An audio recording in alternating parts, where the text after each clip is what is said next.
22वां अध्याय शिव नैवेद्य भक्षण का निर्णय एवं बिल्व पत्र का महात्म्य। ऋषिगण बोले, हे महामुने, हमने पहले सुना है कि भगवान शिव को अर्पित किया गया नैवेद्य अग्राह्य होता है। अतएव नैवेद्य के विषय में निर्णय और बिल्व पत्र का महात्म्य भी कहिए। सूत जी बोले, हे मुनियों, अब आप सब सावधानी से सुने। मैं प्रेम पूर्वक सब कुछ कह रहा हूँ। आप लोग शिव व्रत धारण करने वाले हैं, अतः आप लोग धन्य हैं। जो शिव का भक्त, पवित्र, शुद्ध, सद्व्रती तथा दृढ़ निश्चयी है, उसे शिव नैवेद्य अवश्य ग्रहण करना चाहिए और अग्राह्य भावना का त्याग कर देना चाहिए। शिव नैवेद्य को देखने मात्र से ही सभी पाप दूर हो जाते हैं और शिव का नैवेद्य भक्षण करने से तो करोड़ों पुण्य स्वतः आ जाते हैं। 1000 यज्ञों की बात कौन कहे, अर्बुद यज्ञ करने से भी वह पुण्य प्राप्त नहीं हो पाता है जो शिव नैवेद्य खाने से प्राप्त हो जाता है। शिव का नैवेद्य खाने से तो शिव सायुज्य की प्राप्ति भी हो जाती है। जिस घर में शिव को नैवेद्य लगाया जाता है या अन्यत्र से शिव को समर्पित नैवेद्य प्रसाद रूप में आ जाता है, वह घर पवित्र हो जाता है और वह अन्य को भी पवित्र करने वाला हो जाता है। आए हुए शिव नैवेद्य को प्रसन्नता पूर्वक सिर झुकाकर ग्रहण करके भगवान शिव का स्मरण करते हुए उसे खा लेना चाहिए। आए हुए शिव नैवेद्य को दूसरे समय में ग्रहण करूँगा, ऐसी भावना करके जो मनुष्य उसे ग्रहण करने में विलंब करता है, उसे पाप लगता है। जिसमें शिव नैवेद्य ग्रहण करने की इच्छा उत्पन्न नहीं होती, वह महान पापी होता है और निश्चित रूप से नरक को जाता है। हृदय में अवस्थित शिवलिंग या चंद्रकांत मणि से बने हुए शिवलिंग अथवा स्वर्ण या चांदी से बनाए गए शिवलिंग को समर्पित किया गया नैवेद्य शिव की दीक्षा लिए भक्तों को खाना ही चाहिए, ऐसा कहा गया है। इतना ही नहीं, शिव दीक्षित भक्त समस्त शिवलिंगों के लिए समर्पित महाप्रसाद रूप शुभ शिव नैवेद्य को खा सकता है। जिन मनुष्यों ने अन्य देवों की दीक्षा ली है और शिव की भक्ति में वे अनुरक्त रहते हैं, उनके लिए शिव नैवेद्य के भक्षण के विषय में निर्णय को प्रेम पूर्वक आप सब सुने। हे ब्राह्मणों, शालग्राम में उत्पन्न शिवलिंग रसलिंग अर्थात पारदलिंग, पाषाणलिंग, रजतलिंग, स्वर्णलिंग, देवों और सिद्ध मुनियों के द्वारा प्रतिष्ठित शिवलिंग, केसर के बने हुए लिंग, स्फटिक लिंग, रत्नलिंग और ज्योतिर्लिंग आदि समस्त शिवलिंगों के लिए समर्पित नैवेद्य का भक्षण करना चंद्रायण व्रत के समान फल देने वाला कहा गया है। यदि ब्रह्मा हत्या करने वाला भी पवित्र होकर शिव का पवित्र निर्माल्य धारण करता है और उसे खाता है, उसके संपूर्ण पाप शीघ्र ही नष्ट हो जाते हैं। जहाँ चंड का अधिकार हो, वहाँ शिवलिंग के लिए समर्पित नैवेद्य का भक्षण मनुष्य को नहीं करना चाहिए। जहाँ चंड का अधिकार न हो, वहाँ भक्ति पूर्वक भक्षण करना चाहिए। बाणलिंग, लौहलिंग, सिद्धलिंग, स्वयंभूलिंग और अन्य समस्त प्रतिमाओं में चंड का अधिकार नहीं होता है। जो विधि पूर्वक शिवलिंग को स्नान कराकर उस स्नान जल को 3 बार पीता है, उसके समस्त पाप शीघ्र ही नष्ट हो जाते हैं। चंड के द्वारा अधिकृत होने के कारण अग्राह्य शिव नैवेद्य, पत्र, पुष्प, फल और जल, यह सब शालग्राम शिला के स्पर्श से पवित्र हो जाता है। हे मुनीश्वरों, शिवलिंग के ऊपर जो भी द्रव्य चढ़ाया जाता है वह अग्राह्य है और जो लिंग के स्पर्श से बाहर है उसे अत्यंत पवित्र जानना चाहिए। हे मुनि श्रेष्ठों, इस प्रकार मैंने शिव नैवेद्य का निर्णय कह दिया। अब आप सब सावधानी से बिल्व पत्र के महात्म्य को आदर पूर्वक सुने। बिल्व पत्र तो महादेव स्वरूप है, देवों के द्वारा भी इसकी स्तुति की गई है, अतः जिस किसी प्रकार से इसकी महिमा को कैसे जाना जा सकता है। संसार में जितने भी प्रसिद्ध तीर्थ हैं वे सब तीर्थ बिल्व के मूल में निवास करते हैं। जो पुण्यात्मा बिल्व वृक्ष के मूल में लिंग रूपी अवयव भगवान महादेव की पूजा करता है वह निश्चित रूप से शिव को प्राप्त कर लेता है। जो प्राणी बिल्व वृक्ष के मूल में शिव जी के मस्तक पर अभिषेक करता है वह समस्त तीर्थों में स्नान करने का फल प्राप्त कर पृथ्वी पर पवित्र हो जाता है। उस बिल्व वृक्ष के मूल में बने हुए उत्तम थाले को जल से परिपूर्ण देखकर भगवान शिव अत्यंत प्रसन्न होते हैं। जो व्यक्ति गंध पुष्प आदि से बिल्व वृक्ष के मूल का पूजन करता है वह शिवलोक को प्राप्त करता है और उसके संतान और सुख की अभिवृद्धि होती है। जो मनुष्य बिल्व वृक्ष के मूल में आदर पूर्वक दीपमाला का दान करता है वह तत्व ज्ञान से संपन्न होकर महादेव के सानिध्य को प्राप्त हो जाता है। जो बिल्व शाखाओं को हाथ से पकड़कर उसके 9 पल्लव को ग्रहण करके बिल्व की पूजा करता है वह समस्त पापों से मुक्त हो जाता है। जो पुरुष भक्ति पूर्वक बिल्व वृक्ष के नीचे एक शिव भक्त को भोजन कराता है उसे करोड़ों मनुष्यों को भोजन कराने का पुण्य प्राप्त होता है। जो बिल्व वृक्ष के नीचे दूध और घी से युक्त अन्न शिव भक्त को प्रदान करता है वह दरिद्र नहीं रह जाता है। हे ब्राह्मणों, इस प्रकार मैंने सांगोपांग शिवलिंग के पूजन विधान को कह दिया है। इस पे भी प्रवृत्तों और निवृत्तों के लिए 2 भेद हैं। प्रवृत्ति मार्गियों के लिए पीठ पूजा इस भूतल पर संपूर्ण अभीष्ट वस्तुओं को देने वाली होती है।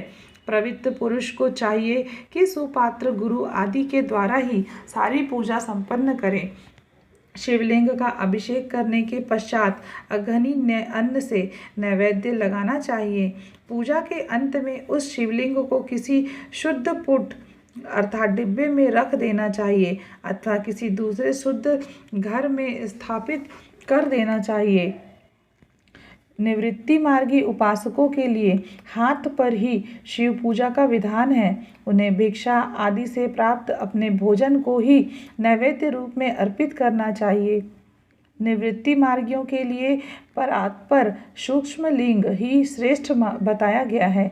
उन्हें चाहिए कि विभूति से ही पूजा करें और विभूति का ही नैवेद्य शिव को प्रदान करें।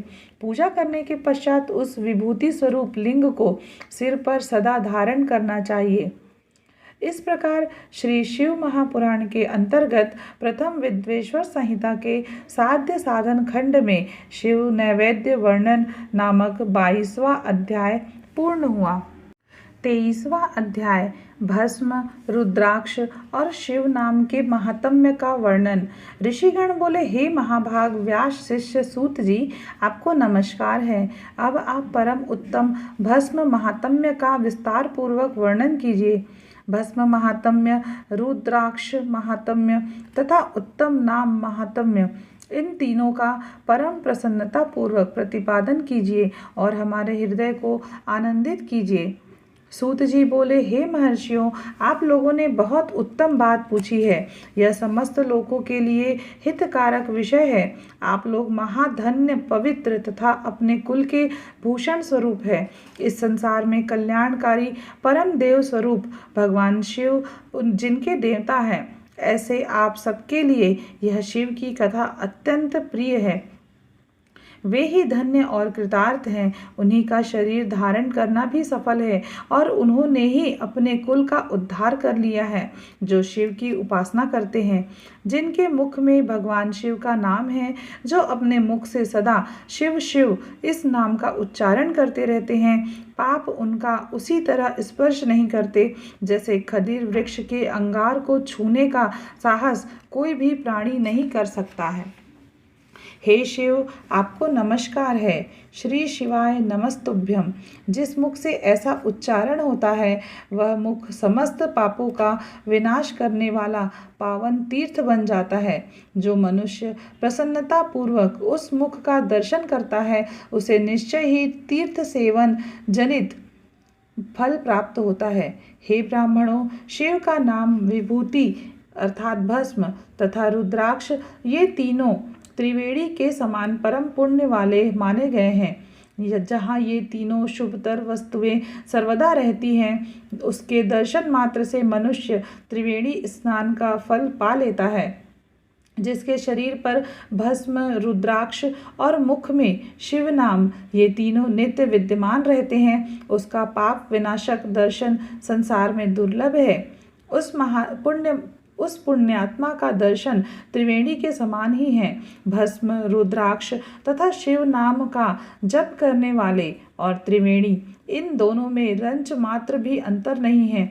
ऐसा जो नहीं जानता वह निश्चय ही पापी है, उसमें संदेह नहीं है। जिसके मस्तक पर विभूति नहीं है, अंग में रुद्राक्ष नहीं है और मुख में शिवमयी वाणी नहीं है, उसे अधम व्यक्ति के समान त्याग देना चाहिए। भगवान शिव का नाम गंगा है, विभूति यमुना मानी गई है तथा रुद्राक्ष को सरस्वती कहा गया है। इन तीनों की संयुक्त त्रिवेणी समस्त पापों का नाश करने वाली है। बहुत पहले की बात है, हितकारी ब्रह्मा ने जिसके शरीर में उक्त ये तीनों त्रिपुंड, रुद्राक्ष और शिव नाम संयुक्त रूप से विद्यमान थे, उनके फल को तुला के पलड़े में एक ओर रखकर त्रिवेणी में स्नान करने से उत्पन्न फल को दूसरी ओर के पलड़े में रखा और तुलना की तो दोनों बराबर ही उतरे। अतएव विद्वानों को चाहिए कि इन तीनों को सदा अपने शरीर पर धारण करें। उसी दिन से ब्रह्मा, विष्णु आदि देव भी दर्शन मात्र से पापों को नष्ट कर देने वाले इन तीनों रुद्राक्ष, विभूति और शिव नाम को धारण करने लगे। ऋषिगण बोले, हे सुब्रत, भस्म, रुद्राक्ष और शिव नाम इन तीनों को धारण करने से इस प्रकार उत्पन्न होने वाले फल का वर्णन तो आपने कह दिया है, किंतु अब आप विशेष रूप से उनके महात्म्य का वर्णन करें। सूत जी बोले, ज्ञानियों में श्रेष्ठ हे महाप्राज्ञ, हे शिव भक्त ऋषियों और विप्रो, आप सब सद्बुद्धि तथा आदर पूर्वक उक्त भस्म, रुद्राक्ष और शिव नाम इन तीनों का महात्म्य सुने। शास्त्रों, पुराणों और श्रुतियों में भी इनका महात्म्य अत्यंत गूढ़ कहा गया है। हे विप्रो, आप सबके स्नेहवश इस समय मैं उस रहस्य को खोलकर प्रकाशित करने जा रहा हूँ। हे श्रेष्ठ ब्राह्मणों, इन तीनों की महिमा को सद्विलक्षण भगवान महेश्वर के बिना दूसरा कौन भली भांति जान सकता है। इस ब्रह्मांड में जो कुछ है वह सब तो केवल महेश्वर ही जानते हैं। हे विप्रगण, मैं अपनी श्रद्धा भक्ति के अनुसार संक्षेप में भगवान नाम की महिमा का कुछ वर्णन करता हूँ। आप सब लोग प्रेम पूर्वक उसे सुने। यह नाम महात्म्य समस्त पापों को हर लेने वाला सर्वोत्तम साधन है। शिव इस नाम रूपी दावानल से महान पातक रूपी पर्वत अनायास ही भस्म हो जाता है। यह सत्य है, इसमें संशय नहीं है। हे शौनक, पाप मूलक जो नाना प्रकार के दुख हैं, वे एकमात्र शिव नाम, भगवान नाम से ही नष्ट होने वाले हैं। दूसरे साधनों से संपूर्ण यत्न करने पर भी पूर्णतया नष्ट नहीं होते हैं। जो मनुष्य इस भूतल पर सदा भगवान शिव के नामों के जप में ही लगा हुआ है, वह वेदों का ज्ञाता है, वह पुण्यात्मा है, वह धन्यवाद का पात्र है तथा वह विद्वान माना गया है। हे मुने, जिनका शिव नाम जप में विश्वास है, उनके द्वारा आचरित नाना प्रकार के धर्म तत्काल फल देने वाले उत्सुक हो जाते हैं। हे महर्षि, भगवान शिव के नाम से जितने पाप नष्ट होते हैं, उतने पाप मनुष्य इस भूतल पर कर ही नहीं सकता। हे मुने, ब्रह्म हत्या जैसे पापों की समस्त अपरिमित राशियां शिव नाम लेने से शीघ्र ही नष्ट हो जाती हैं। जो शिव नाम रूपी नौका पर आरूढ़ होकर संसार समुद्र को पार करते हैं, उनके जन्म मरण रूप संसार के मूलभूत वे सारे पाप निश्चय ही नष्ट हो जाते हैं। हे महामुने, संसार के मूलभूत पातक रूपी वृक्ष का शिव नाम रूपी कुठार से निश्चय ही नाश हो जाता है। जो पाप रूपी दावानल से पीड़ित हैं, उन्हें शिव नाम रूपी अमृत का पान करना चाहिए। पापों के दावानल से दग्ध होने वाले लोगों को उस शिव नाम शिव नाम अमृत के बिना शांति नहीं मिल सकती। जो शिव नाम रूपी सुधा की वृष्टि जनित धारा में गोते लगा रहे हैं, वे संसार रूपी दावानल के बीच में खड़े होने पर भी कदापि शोक के भागी नहीं होते। जिन महात्माओं के मन में शिव नाम के प्रति बड़ी भारी भक्ति है, ऐसे लोगों की सहसा और सर्वथा मुक्ति होती है। हे मुनीश्वर, जिसने अनेक जन्मों तक तपस्या की है, उसी की शिव नाम के प्रति भक्ति होती है, जो समस्त पापों को नाश करने वाली है। जिसके मन में भगवान शिव के नाम के प्रति कभी खंडित न होने वाली असाधारण भक्ति प्रकट हुई है, उसी के लिए मोक्ष सुलभ है। यह मेरा मत है।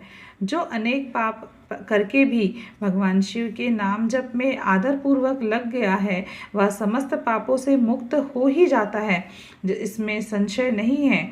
जैसे वन में दावानल से दग्ध हुए वृक्ष भस्म हो जाते हैं, उसी प्रकार शिव नाम रूपी दावानल से दग्ध होकर उस समय तक के सारे पाप भस्म हो जाते हैं। हे शौनक, जिसके अंग नित्य भस्म लगाने से पवित्र हो गए हों तथा जो शिव नाम जप का आदर करने लगा है, वह घोर संसार सागर को भी पार कर ही लेता है। ब्राह्मणों का धन हरण और अनेक ब्राह्मणों की हत्या करके भी जो आदर पूर्वक शिव के नाम का जप करता है, वह पापों से लिप्त नहीं होता है, अर्थात उसे किसी भी प्रकार का पाप नहीं लगता है। संपूर्ण वेदों का अवलोकन करके पूर्ववर्ती महर्षियों ने यही निश्चित किया है कि भगवान शिव के नाम का जप संसार सागर को पार करने के लिए सर्वोत्तम उपाय है। हे मुनीश्वरों, अधिक कहने से क्या लाभ है। मैं शिव नाम के सर्व पापहारी महात्म्य का वर्णन एक ही श्लोक में करता हूँ। भगवान शंकर के एक नाम में भी पाप हरण की जितनी शक्ति है, उतना पातक मनुष्य कभी कर ही नहीं सकता। हे मुने, पूर्व काल में महापापी राजा इंद्रद्युम्न ने शिव नाम के प्रभाव से ही उत्तम सद्गति प्राप्त की थी। इसी तरह कोई ब्राह्मणी युवती भी जो बहुत पाप कर चुकी थी, शिव नाम के प्रभाव से ही उत्तम गति को प्राप्त हुई। हे द्विजवरों, इस प्रकार मैंने आप लोगों से भगवान नाम के उत्तम महात्म्य का वर्णन किया है। अब आप लोग भस्म का महात्म्य सुने, जो समस्त पावन वस्तुओं को भी पवित्र करने वाला है। इस प्रकार श्री शिव महापुराण के प्रथम विद्वेश्वर संहिता के साध्य साधन खंड में शिव नाम महात्म्य वर्णन नामक 23वां अध्याय पूर्ण हुआ।